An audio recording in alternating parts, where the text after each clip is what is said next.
Welcome back to Inside Ambition. I'm Alexandra George, and today on the show I'm talking to Jane-janette Ansah. She is the current host and producer of Good Morning Neighbors on WKDU. Hi Jane, how are you? Hi Alex, I'm good. How are you? I'm great.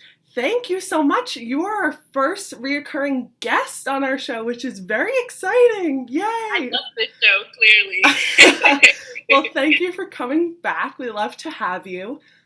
For viewers who don't know, Jane was on our show a couple weeks back for our conversation about race, and she's back again because she's continued to have these conversations about race on Drexel's campus on her podcast for WKDU, and you got some pretty awesome recognition from the university. I'm sure a lot of our viewers saw the email President Fry sent out, and your name was put on blast, your show was put on blast. So how did that feel when you saw that recognition and that acknowledgement from the university? Well, that was a really interesting thing that happened. And also, just so everyone knows, Alex was the first person to let me know that I was in the email. I woke up I see the text message and I was like, oh my gosh. So, but it was a really good feeling. I was like really impressed that, it had made it that far. But I think that the conversation that I did have with Kim and Tiana in that episode was really important. And I appreciated that the university was able to recognize that and support that. And my hope with that, as much as, they're promoting the show and shouting it out, that they are listening to what the show is actually about and what was said and taking those things into consideration, because I know there's still a long way to go. So I think it was really impactful, beneficial to the show. A lot of other parts of the university reached out to the show as well for other stuff. So it was pretty awesome, especially for it to be the first episode and for that to happen. It was like a blessing. So I know that you've produced several episodes at this point, but in reference to the very first episode with Chief Diversity Officer Kim Golston, who is heading up the Anti-Racism Task Force, and I believe it was Tiana Williams from DBAC, who is obviously a student. How did you feel that conversation went? I know that there is a lot of push from the student body, especially when it comes to this anti-racism task force. How did you feel the conversation went? Did you feel like it was productive? I felt really good about the conversation. I had never met Kim before. I know Tiana from working with her, in school and stuff, but I had never met Kim before. But after speaking with both of them, I could really tell that Kim is another Black woman who just wants Black people to succeed. She wants people to realize that Black lives matter, essentially, and she's doing a lot at Drexel to make sure that is shown. And so the conversation went way longer than I expected. My show is usually supposed to only be 30 minutes, and I had an hour and 15 minutes of recording. Oh, no! Exactly, the whole interview. So it went really long, but we had great conversations. Both of them had a lot to say about everything, and I think they need to hear from someone in the task force that was a person. So it's not just okay, this is a task force, and these are the people heading it and stuff. But I thought it went really well, and both Kim and Tiana are really, really passionate about the work that they're doing, and I think that they chose a great person to help run this task force. And I just hope that the student body was able to get the same type of feelings that I got, from the interview. And I also wanted to make sure I was asking questions that students wanted answers to, especially for the Drexel Community for Justice, which I love.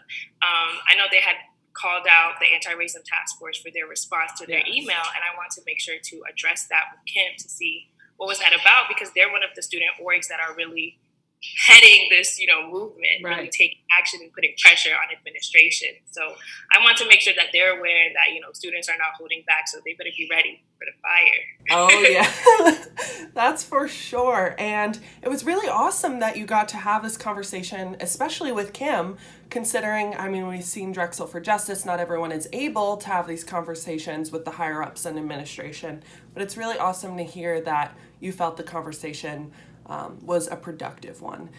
So how did you get involved with this podcast? I know Good Morning Neighbors is a program that WKDU has run. I think this is its sixth season, correct me if I'm wrong. But how did you get involved with it? So I've been working on Good Morning Neighbors since for like almost 2.5 years now. I started with, there was a group of us and we would just interview, local nonprofits about the work they're doing in the community. And my supervisor now in our head is Lawrence Souder. He's amazing. He saw so much potential in me, and that I didn't even see. And I think that's what really pushed me to work really hard at what I do.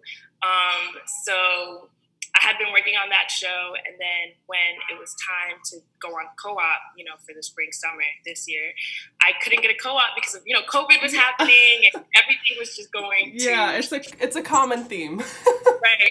So I'm sure everyone can relate. Yeah. So Lawrence had called me and was just like, "Hey, I heard you don't have a co-op, so if you want to work on GMN for your co-op, that'd be great."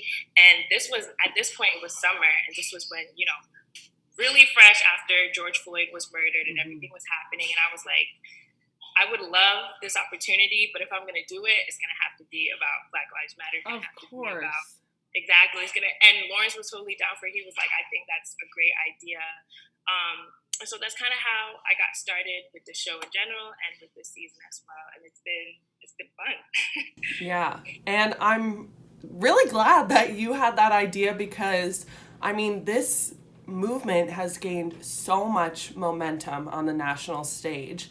And even though we're not seeing all the same headlines that we have been, it's really awesome that you yourself are working to continue this conversation, especially in our own community at Drexel. So what is the future of the podcast as you see it? I know you've released some more episodes since the first one, maybe if you want to talk about that. But even when your co-op is over, what do you see as the future of GMN or just conversations about race at Drexel in general? Right. And just to what you had just said, that was another big thing for me. I was like, I don't want there to be so much outrage and uproar about what's happening and then conversations die down. Yeah. We don't see the change that we need to see. So I want to make sure that, that conversation kept going and people kept seeing what was happening. And another important thing to me was the education. I felt like there was so much miseducation around Black lives, around history, just around racism and everything that has been happening. So I really want to make it a point to educate people and also talk to people who are in the community doing the hard work on the front lines and pushing for this fight. But in regards to the future of GMN. So it's a 2-part series, and we do an educational episode, or actually I do an educational episode and an interview with local leaders. So the subjects that I've been focusing on this season are police brutality and mass incarceration. I actually wrote my script for that episode a while ago, and then after Jacob Blake got shot, I went back and re-edited it, and I'm going to re-record it and put that out because I have so much more to say now. But stuff like that, it's like things are changing every day. That's one topic I've been working on.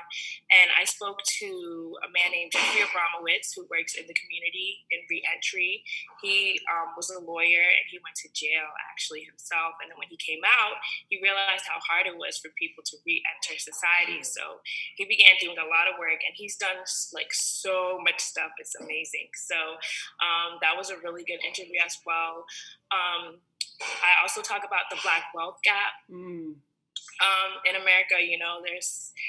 There's a huge wealth gap when it comes to the white community and the Black community. So I'm speaking to another lady. She used to work at a financial literacy nonprofit, but now she works at Drexel. So it was actually kind of I was looking for her to find her because I had known of her before, and then I realized that she works at Drexel now. I was like, that's crazy.